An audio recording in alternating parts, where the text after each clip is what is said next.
Une tortue peut-être, je sais pas. Mais un tigre, parce qu'elle est forte comme un tigre. Quelque chose qui bouge. Une grenouille. Enfin, je dis ça comme ça parce que la mienne elle était verte alors. Une coccinelle. Ou alors une menthe religieuse aussi. Je dirais une cigogne. Est-ce qu'on dit que c'est une voiture de bonne sœur? À cause des deux pattes.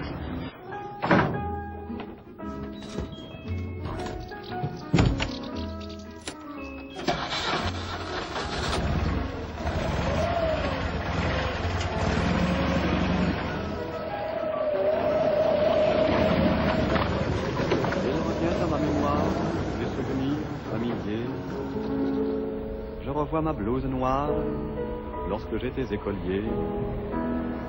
Sur le chemin de l'école, je chantais à pleine voix des romances sans paroles, vieilles chansons d'autrefois.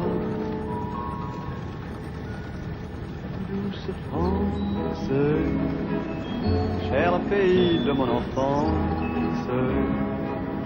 bercé de tendre insouciance, je l'ai gardé dans mon cœur. Bon, alors ce matin, on va parler de la 2 chevaux, qui est un véhicule particulier que vous connaissez peut-être. Oui. Alors, c'est un véhicule original. Savez-vous pourquoi? Parce qu'elle est moteur. Oui. On dit des fois un coccinelle. Très bien, oui. Parce qu'elle est arrondie. Le toit, il s'ouvre, maître. Le toit s'ouvre, c'est une décapotable. Oui, maître. Vous savez pourquoi on appelle la 2 chevaux 2 chevaux, justement? Non. Qu'est-ce qui fait? On l'appelle la 2 chevaux parce qu'on peut mettre, à la place de cette voiture, on peut mettre 2 chevaux.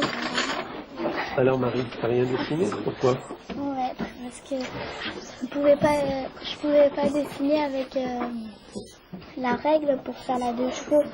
Nous, j'arrive pas. Et pourquoi on ne peut pas la dessiner avec une règle? Parce que la 2 chevaux, elle est arrondie.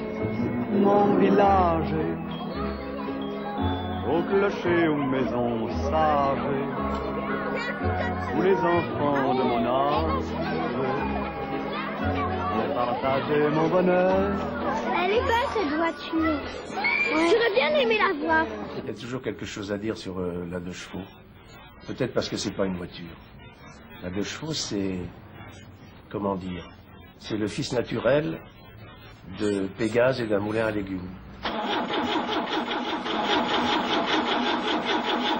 La 2 chevaux, elle est à l'automobile ce que l'artichaut est aux fleurs. C'est-à-dire quelque chose de plus parce que quelque chose de tout à fait différent. Et dans cette mesure, on peut dire que la 2 chevaux dépasse singulièrement la fonction de voiture. C'est devenu très rapidement un mode de vie, un style de vie.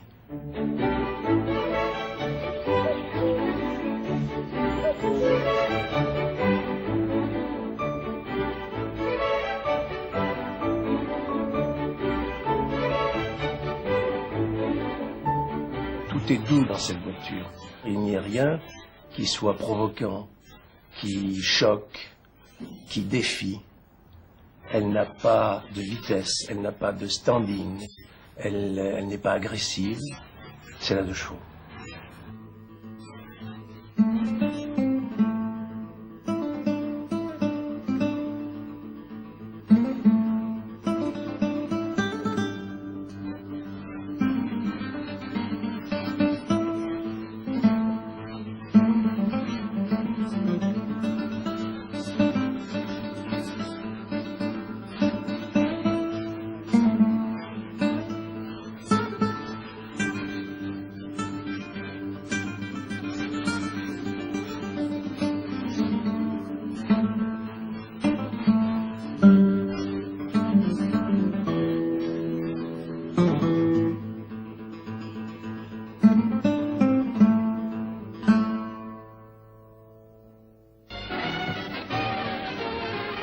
À l'heure H des vacances, au rythme de dizaines de milliers d'ouvriers et d'employés libérés d'un seul coup par les usines ou les bureaux, Paris voit en quelques jours à peine 2 millions de ses habitants prendre la route de l'air pur et des grands espaces.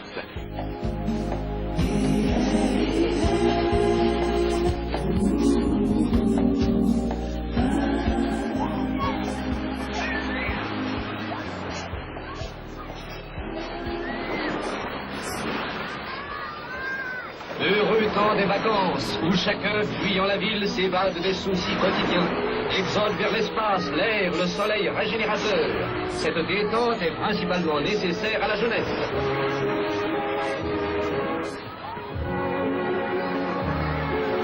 Les jeunes femmes formant un groupe harmonieux disent la joie de vivre dans la nature libre.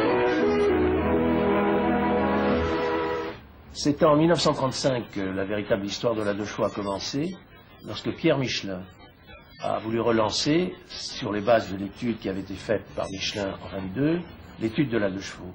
Et pour ça, il a trouvé à sa disposition un ingénieur d'études de grand talent, qui avait déjà été le créateur de la traction avant, et qui sera le créateur de la DS. C'était André Lefebvre, qui avait été formé à l'école d'aéronautique. Il avait des idées tout à fait innovantes en matière d'automobile, et il a créé cette voiture à partir de solutions tout à fait nouvelles qui n'avaient jamais été appliquées dans l'automobile.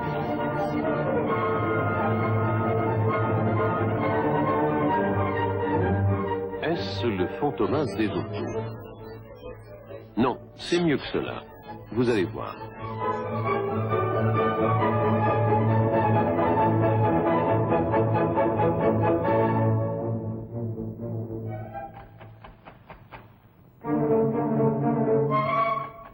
Elle n'a qu'un œil, enfin qu'un phare, et seulement une manivelle pour la mettre en route. Vous l'avez reconnu, c'est la deux chevaux. Plutôt l'ancêtre de la deux chevaux, le prototype prêt pour le salon 1939.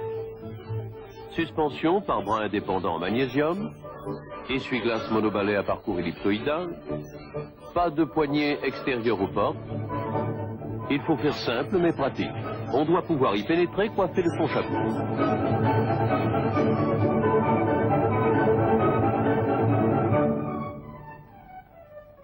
Pratique et confortable. Elle doit, dit son cahier des charges, pouvoir transporter un panier d'œufs à travers champs sans les casser. Elle peut le faire. Elle l'a fait.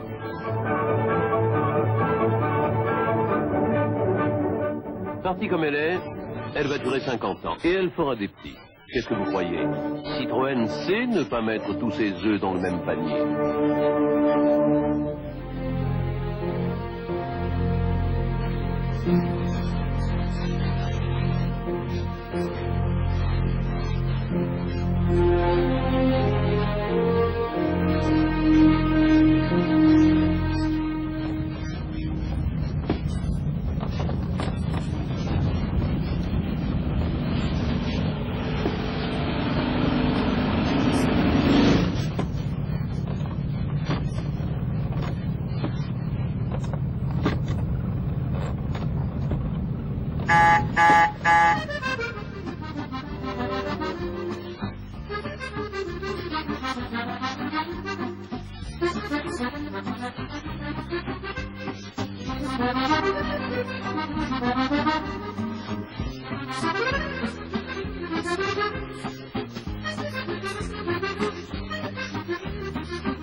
Salon de l'auto 1948. C'est l'après-guerre, les limousines sont fastueuses, les capots interminables, de l'âge, de la haie, les capelines des femmes élégantes se pressent sur les champs de course. Au milieu de ces carrosseries rutilantes arrive une sorte de petit objet incompréhensible, en tôle ondulée, couvert d'une capote en toile. On s'interroge, c'est une voiture. On se gausse. Est-ce que ça ne serait pas plutôt une sorte de moquerie de la part du patronat à l'égard de la classe ouvrière, enfin de ceux qui sont susceptibles éventuellement de rouler dans la dite voiture? À Paris, le 35e salon de l'automobile a été inauguré par M. Vincent Auriol, président de la République, dont la première visite a été pour ceux qui, comme Franet, sont devenus par leur luxueuse conception de la carrosserie, les grands couturiers de la voiture. Les modèles présentés cette année ont été dans bien des domaines une révélation pour tous ceux qui dans le monde s'intéressent à l'automobile.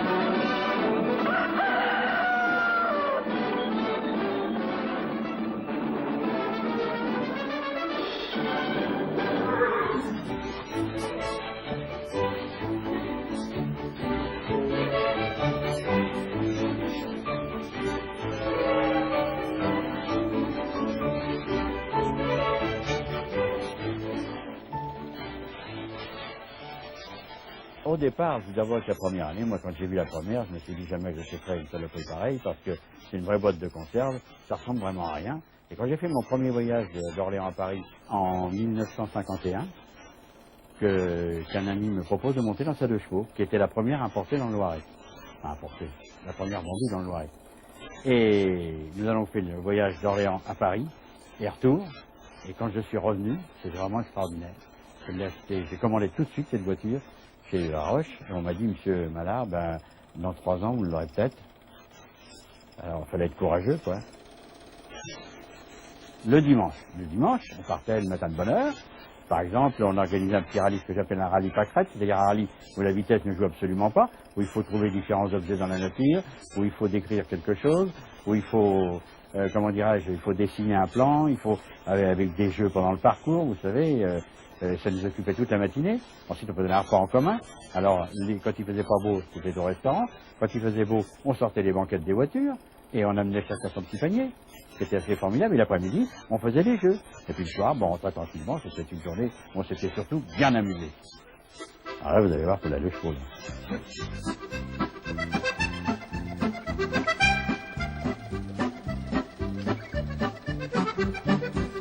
Il n'y avait pas de raison, vous avez les tristes, hein. Si on sortait ensemble, c'était pour s'amuser, c'était pas pour s'embêter. Hein. Ça, c'est très club, vous voyez. Hein. La 2 chevaux, pour moi, c'était extraordinaire. Ça m'a permis, je vous dis, de créer ce club d'abord. Et comme je suis un garçon qui aime beaucoup créer un tas d'affaires, je suis très convivial et j'ai beaucoup aimé la création de ce 2 chevaux qui nous a permis de nous éclater pendant moi, pour ma part, une 30aine d'années. C'était assez formidable parce qu'on avait beaucoup d'activités tous les mois. Des rallyes, des réunions, projeter ses films. C'était très agréable et on se voyait souvent. On était vraiment une grande équipe de copains.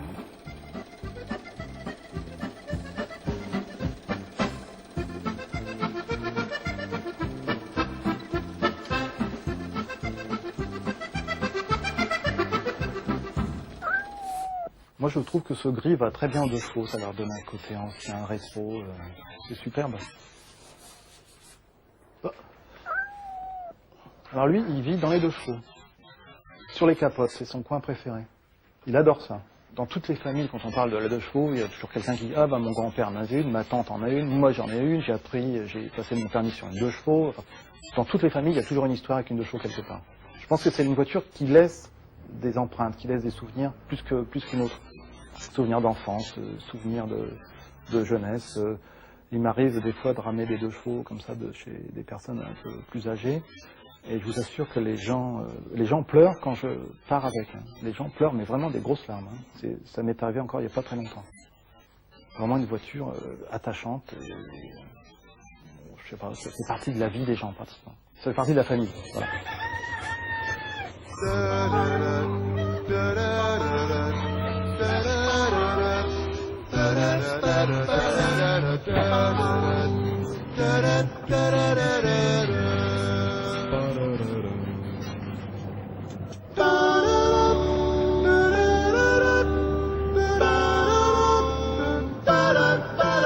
Comme grand voyage, elle a été jusque dans le Morvan.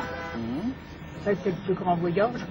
Elle était dans le Morvan, elle a été à Tours, elle a été à Paris, elle a été à Contres, des fois, souvent même, tous les ans pendant une dizaine d'années. Vous étiez toute seule à conduire? Avec mon mari, oui. Mais c'était, comme on dit, dans les endroits difficiles, c'était moi. Ah ouais. Il était pas brave. Mais à présent, tu sais, je voudrais y retourner à Paris. Oui. J'avais été, puis je m'en suis bien tiré. Bah oui. Rien que maintenant pour aller à Orléans, c'est pas le tout d'y aller, mais... Faut se garer. C'est de se garer. Oh, j'y vais plus. Ce que je fais. Tac, voilà l'engin. 34 ans tout d'origine, comme la même mère a dit, le moteur, les freins, l'embrayage, tout ça c'est dans son neuf. Alors la dernière étiquette de vidange, elle est ici. Et alors on peut lire dessus, 29 avril 1980, et la voiture elle avait 89 000. Il y a donc 12 ans et demi, et elle a fait 10 000. Et ça n'a pas été vidangé depuis. Voilà. Pour moi, l'histoire de la 2 chevaux commence en 1954. Nous avons reçu à la maison le 24 décembre un bon de chez Citroën de confirmation de commande. Et je me souviens très bien de l'émoi de mes parents, et à un tel point qu'ils avaient accroché la lettre de confirmation dans le sapin de Noël, car pour eux c'était le plus beau cadeau qu'on pouvait leur faire. J'ai apprécié cette voiture parce que mes parents ont pu découvrir déjà des régions de France. Ça me paraissait extraordinaire. Cette voiture nous emmenait partout, par tous les temps. On montait la tente, etc. C'était génial, quoi. Je les sentais heureux, je les sentais enfin libres, enfin de pouvoir faire ce qu'ils voulaient.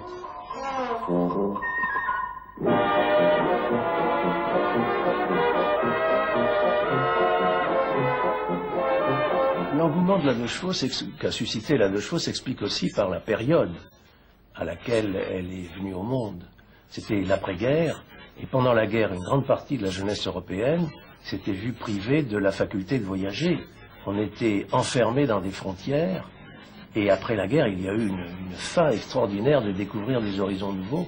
Et comme par hasard, la 2 chevaux était là pour permettre à tous ces jeunes, à moindre frais, de voyager jusqu'au bout du monde, jusqu'au-delà de l'horizon, avec une petite voiture qui ne les laisserait jamais en panne, puisque la 2 chevaux pouvait se réparer, ça s'est su très vite parmi les jeunes, avec du fil de fer. Certains l'ont fait d'ailleurs, réellement. Et c'est ainsi qu'on a vu naître des voyages, plus que des voyages, des raids invraisemblables. Cornet, par exemple, Jacques Cornet, un Lyonnais, l'un des premiers, a parcouru toutes les Amériques, de l'Alaska à la Terre de Feu, puis il s'est pas arrêté là, il a pris le bateau jusqu'à Dakar, et il a fait Dakar-Paris avec la même voiture. Et il y en a eu d'autres, il y a eu Jacques Séguéla, etc. Donc la jeunesse a commencé à s'intéresser à partir de ce moment-là à la 2 chevaux, et elle est devenue, d'une façon indissociable, l'image même de la jeunesse et de la voiture qui permettait aux jeunes de découvrir d'autres horizons.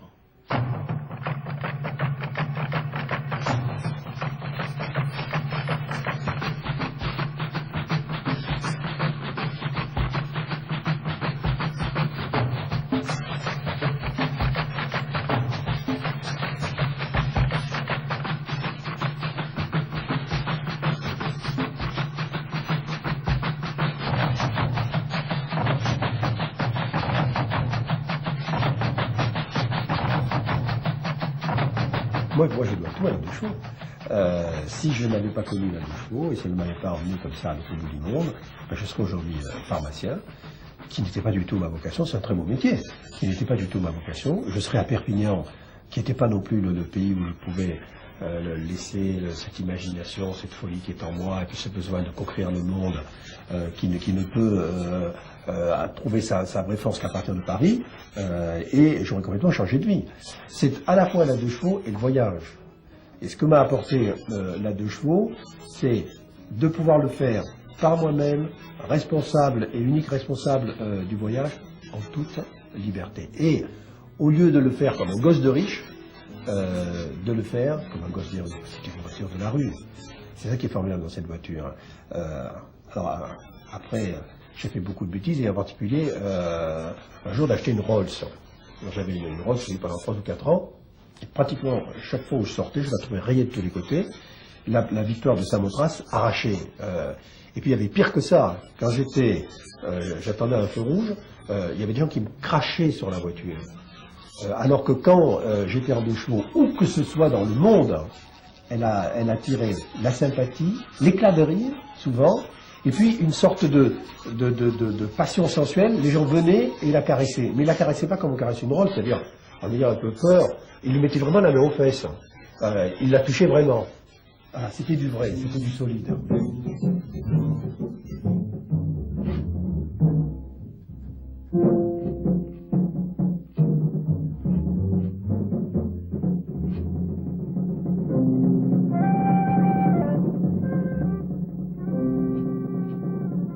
La pire des aventures s'est passée dans le désert d'Akatama, dont je ne sais plus dans quelle ville. Je fais le plein de tout, de vivres, d'essence, on part, et je fais une vraie bêtise. J'oublie de revisser correctement le bouchon de carter d'huile. Et on fait 300 ou 400 km, l'huile finit par gicler totalement du carter, bruit du Kessel en Charente, plus une goutte d'huile. Bon, je suis c'est pas grave, je vais prendre de l'huile dans la réserve d'huile. Deuxième faute, alors totalement impardonnable, j'avais oublié aussi de remplir la réserve d'huile. Bon, c'est pas grave, on se couche, on fait du feu, il est très très froid, et notre combine c'était de faire chauffer les pierres, et on les mettait dans le sac de couchage, une sorte de bouillotte géante, on se mettait dedans, complètement enfermé, enroulé dans du papier journal. La nuit se passe, le lendemain matin, on va comme pas nos occupations, et puis on commence à paniquer, personne. Deuxième nuit arrive, alors là, on veille à tour de rôle, si jamais on entend quelque chose, personne. Troisième jour, personne. Et au début de l'après-midi, on se dit, mais maintenant on ne va pas rester là, il faut comme les deux, partent à pied. Mais on ne savait pas s'il y avait 50, 100, 200 kilomètres à faire. Et au moment de partir, arrive un Chilien. C'est déjà un Chili, tout noir, avec une sorte de besace sur son épaule. On l'accueille, on lui offre du thé, des biscuits, et vaguement, on lui explique ce qui nous arrive. Il éclate de rire, il ouvre sa besace, il sort une banane, il épluche la banane, il la met dans le carter, une deuxième banane dans le carter, une troisième banane dans le carter, et il nous dit, hop, on démarre. Et on a fait avec lui, parce qu'on a profité pour l'amener avec nous, 300 km à la banane.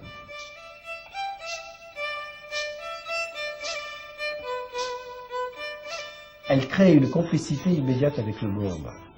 Donc ce n'était pas un tour du monde, c'était un tour des humains du monde. Et donc il ne se passait pas de jour quand il nous arrive des choses extraordinaires, simplement parce qu'on était en 2 chevaux.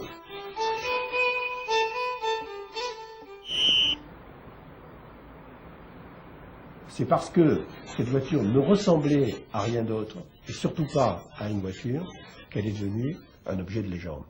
Et ce que l'on peut reprocher aujourd'hui, c'est que, comme toutes les voitures sont faites par les ordinateurs, et plus par des ingénieurs fous, des poètes ou des inventeurs, elles sortent toutes des mêmes attentes du consommateur, et à quelques traits près, elles ont la même gueule.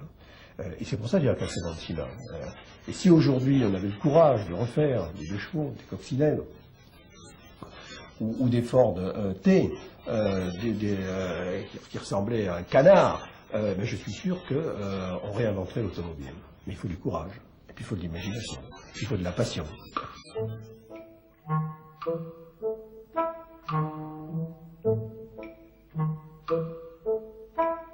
Le premier dépliant publicitaire sur la 2 chevaux mérite vraiment que je vous le montre.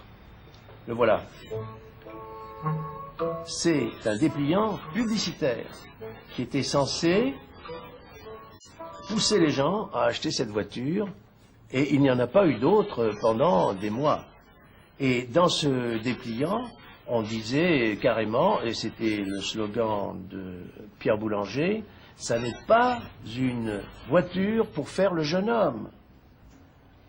Et puis très vite, la 2 chevaux a conquis tout son public, et à ce moment-là, on a commencé à faire une publicité plus sérieuse, plus documentée, et surtout qui était dans l'axe qu'avait déjà pris elle-même la 2 chevaux.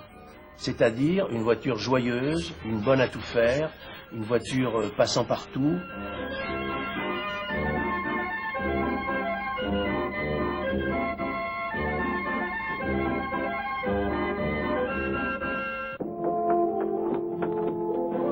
Ook de eenvoudigste eend heeft nu een krachtige motor.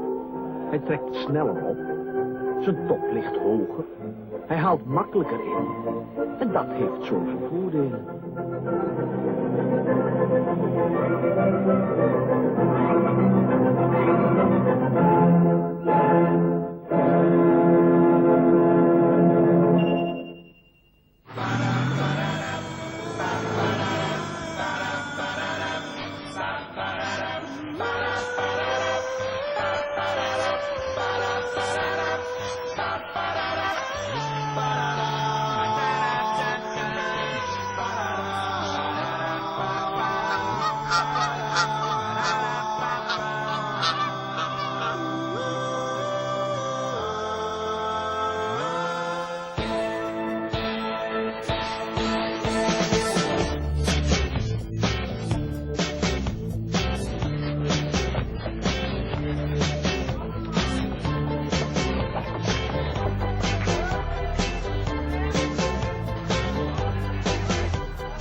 La deux chevaux avait été découverte par les jeunes qui voulaient partir au bout du monde. Et puis, dans les années 60, 70, ça a été l'explosion. Les voyages se sont multipliés, au point que, compte tenu de mes fonctions de l'époque, j'ai eu l'idée de lancer des raids à travers les continents, et notamment, en 1970, de demander aux jeunes que ça intéressait de partir avec un encadrement de quelques mécaniciens sur les traces de la croisière jaune. La croisière jaune de Citroën en 1931-32 avec des autochenilles. Et ça a été le premier raid en deux chevaux Paris-Kaboul. Je pensais qu'il y aurait une centaine de participants et que ce serait un petit succès. Et il y en a eu 1300.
La traversée du désert, je pense que ça donne l'envie à chaque personne qui y va d'y retourner. On n'a qu'une envie, c'est d'y repartir, par n'importe quel moyen. C'est fabuleux, on n'est plus sur Terre. Puis les deux chevaux qui disparaissent, qui reviennent, qui ressortent. On a l'impression avec le soleil, avec l'éclairage, que c'est plat, mais en fait non. Et hop, on voit la deux chevaux de devant qui disparaît, qui ressort, et c'est fabuleux. Ça, c'est des souvenirs terribles.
Está bueno, está bueno, está bueno, está bueno. La playa estaba desierta, el mar bañaba su piel, cantando con mi guitarra para ti, María Isabel. La playa estaba desierta, el mar bañaba su piel, cantando con mi guitarra para ti, María Isabel. Coge tu sombrero y pónselo, vamos a la playa.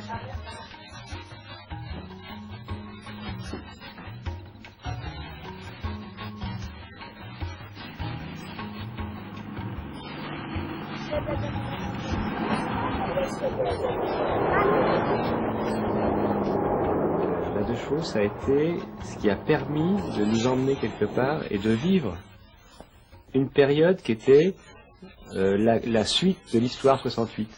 On se marie pas. Et on s'est marié. Mais on s'est pas marié n'importe comment. On s'est marié loin de tous ceux qui étaient susceptibles de nous demander de le faire, c'est-à-dire nos propres parents. Par contre, ce qu'on avait oublié, c'est qu'en faisant dans le cadre d'une tribu, on subissait toute la tribu, c'est-à-dire tout le rite. Et la pauvre de Chou, elle a assisté à pas mal de choses.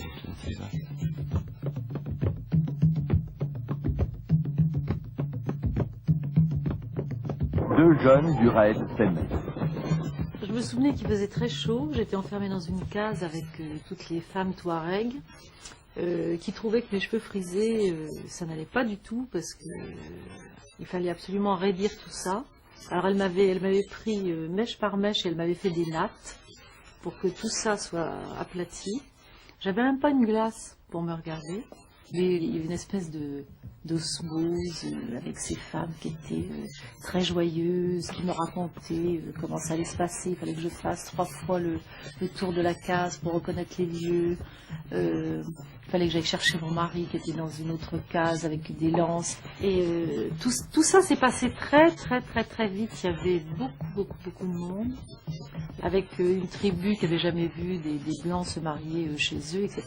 Il y avait quelque chose de très chaleureux. J'imagine pas dans un village français 2 personnes venant et disant tiens je vais me marier, 2 personnes venant d'Afrique et dire tiens je vais me marier et tout le village se mettant tout d'un coup à faire une fête. J'imagine pas du tout ça. Daniel Lestinas, acceptez-vous de prendre pour épouse Marie-Christine Benéa? Oui. Marie-Christine Benéa, acceptez-vous de prendre pour époux Daniel Lestinas? Au nom de la loi, je vous déclare unis par les liens du mariage.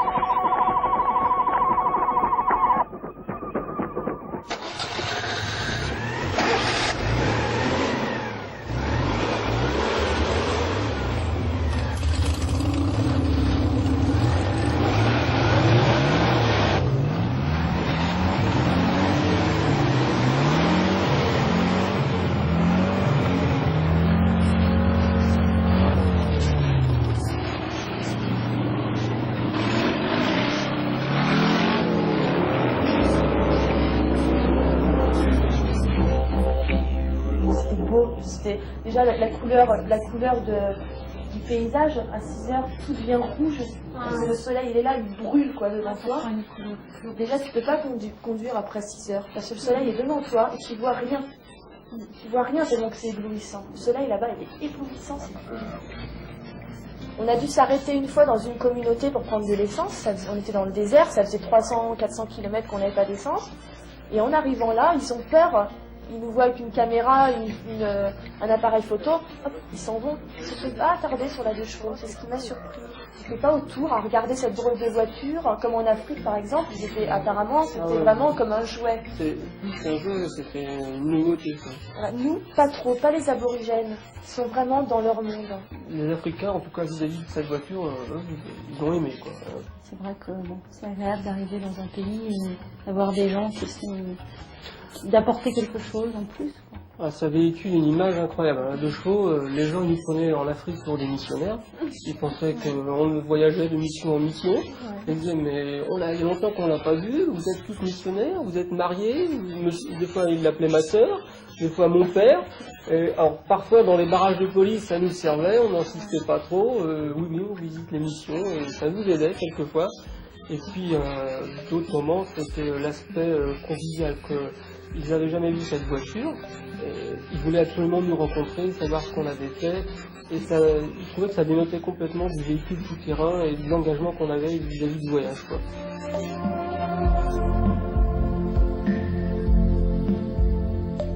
C'est vrai que la 2 chevaux a été mise à toutes les sauces, et ma passion pour le désert et la course, c'est vraiment de la booster, et de lui faire dévorer du sable avec les pros. Ça aussi, c'est un truc génial, c'est d'être mélangé avec une 2 chevaux dans des voitures d'usine.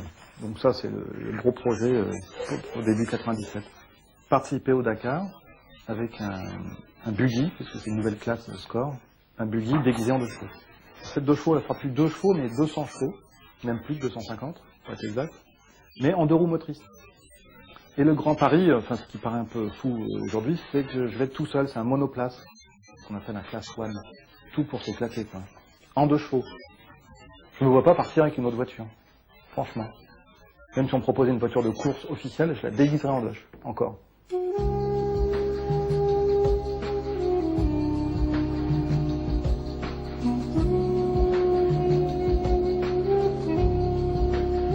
Au début, quand on a parlé à Marlène Coton, qui s'occupait de conduire, de faire conduire en course, de faire concourir des voitures de haut niveau, des SM avec des moteurs poussés, des CX qui s'affrontaient avec leurs concurrentes dans les championnats du monde des rallyes, elle a dû trouver ça tout à fait inopportun et pas très sérieux.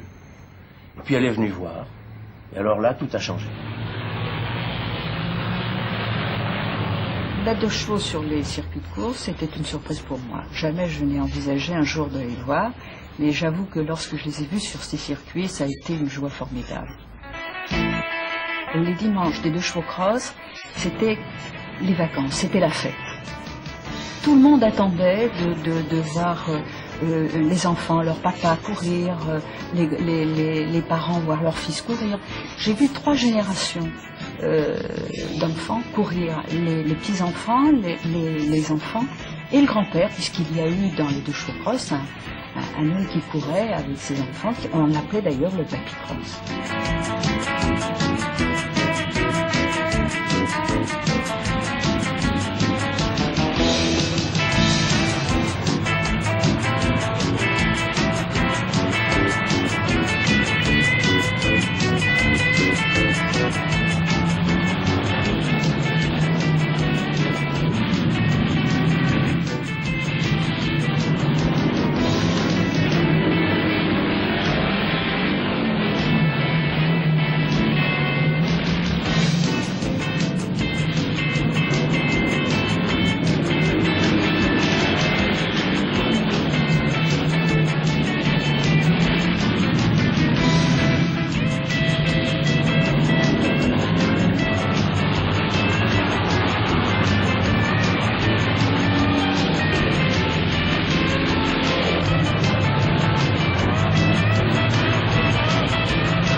Tu te rends compte d'une voiture qui arrive quand même à se découper à ce point-là, et sans ouvre-boîte,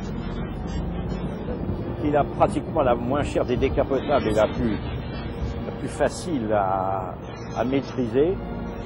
Ben moi j'ai l'impression que cette voiture est rare, rarissime, et qu'on n'en aura pas beaucoup comme ça.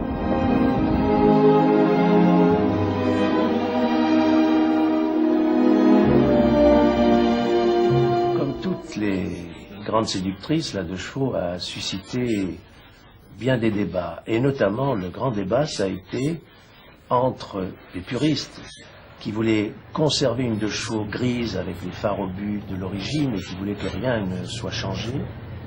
Et puis ceux qui, à l'exemple de Citroën, qui avait commencé à sortir des séries spéciales avec des couleurs spéciales, avec des dessins spéciaux aussi, il y avait ceux qui n'admettaient pas ce genre de choses, et puis ceux qui déliraient littéralement et qui transformaient les 2 chevaux.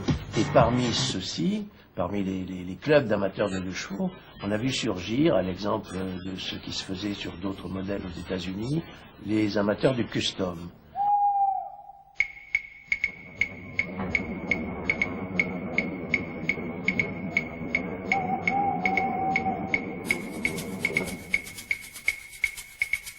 Ça va, ma grande?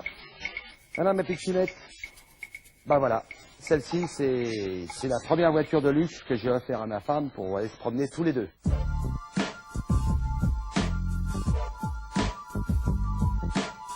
Et elle me disait les portes sont trop petites et puis il y a Doudou qui va arriver, on pourra pas emmener le petit-fils. Alors j'ai dit bon, alors faut que je fasse une 4 places. Alors j'ai fait une 4 places beaucoup plus longue pour pouvoir mettre le bébé derrière. Et en plus de ça, on pouvait tirer la caravane derrière. La petite caravane, bien sûr, la grande. Hein. La petite rouge timide, c'est la toute première que j'avais construite pour ma femme, qui n'avait pas de porte à l'époque, et qui était mignonne, moi je la trouvais mignonne, mais elle n'était pas tellement confortable comme 2 chevaux.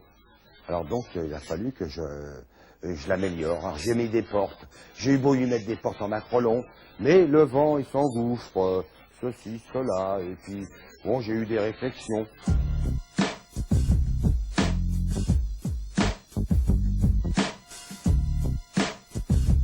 C'est l'amour, it's love, et l'amour, mi amor, it's love. J'ai vu ça en Amérique, les grosses Cadillacs, tout ça, je suis revenu, j'ai dit, je vais m'en faire une Dodge. Une Dodge limousine, c'est phénoménal. Le plaisir du custom, c'est de faire plaisir aux gens, de leur faire voir qu'il n'y a pas que les constructeurs qui savent faire des belles voitures. Tous ceux qui font du custom, ils aiment bien fignoler, ils aiment bien que ça soit clean, tout. Faut que tout marche, faut que tout soit au point. C'est un plaisir qu'on a de faire plaisir aux autres.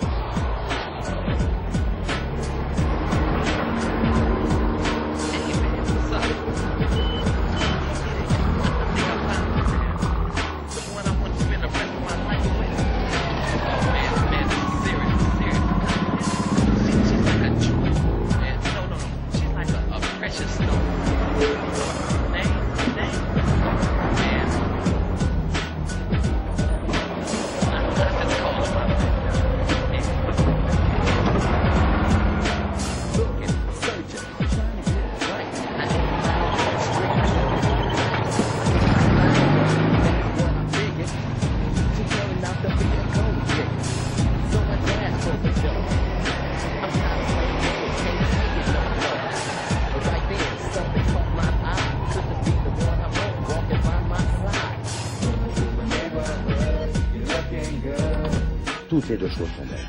Toutes. Sont toutes belles. Et les plus belles, c'est celles qui sont toutes d'origine. Toutes d'origine, dans leur jus, comme elles sont sorties à la première année, qu'elles sont sorties suivant les années, qu'elles ont été améliorées par l'usine, par Citroën, qu'elles ont été modifiées, et puis elles sont devenues vraiment belles. Elles sont toujours aussi belles. Mais les premières ont c'est beau, quoi, c'est beau.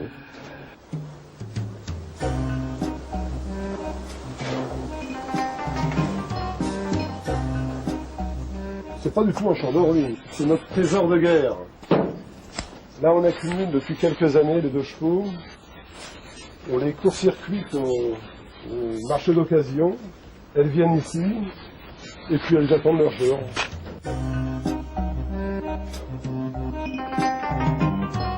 Je vais être gentil, il en reste des millions. Elles sont cachées. Je cache une 2 chevaux de 90, je cache une 2 chevaux de 49, et 2 étoiles. La 2 chevaux est pas morte. Déjà, le premier espoir, c'est de lui faire passer l'an 2000. Et je pense que les enfants de mes enfants connaîtront encore la deux chevaux.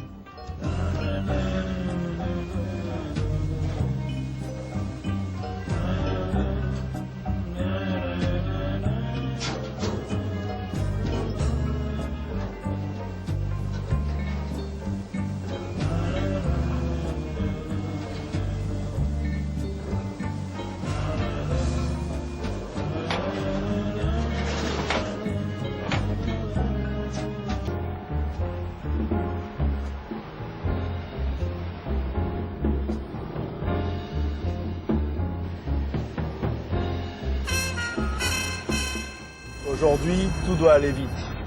Tout doit fonctionner, tout doit exister avant de démarrer. Enfin, où qu'on soit, la nuance, enfin la notion de temps n'existe plus. Et la deux chevaux, il faut prendre son temps. Ça ne sert à rien de se dire je dois être à tel endroit avant telle heure. Ça sert à rien de dire faut que je roule à 150 pour rattraper mon retard. Si on est en retard avec une deux chevaux, on est en retard jusqu'au bout. Je crois que la deux chevaux, plus qu'un véhicule, c'est une philosophie.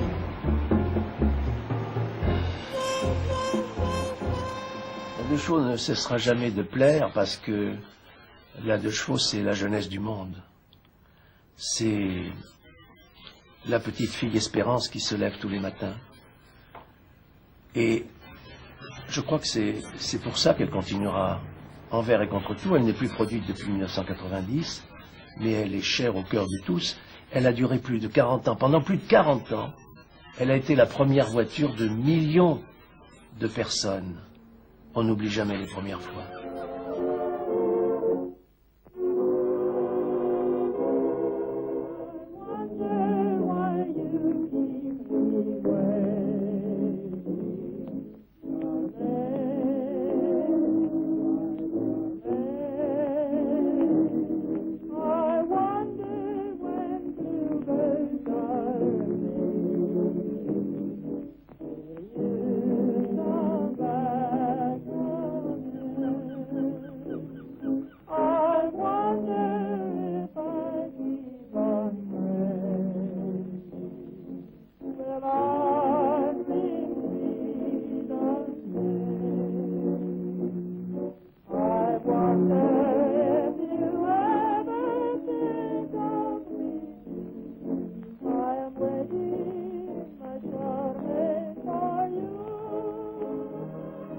Deux chevaux, l'amour toujours.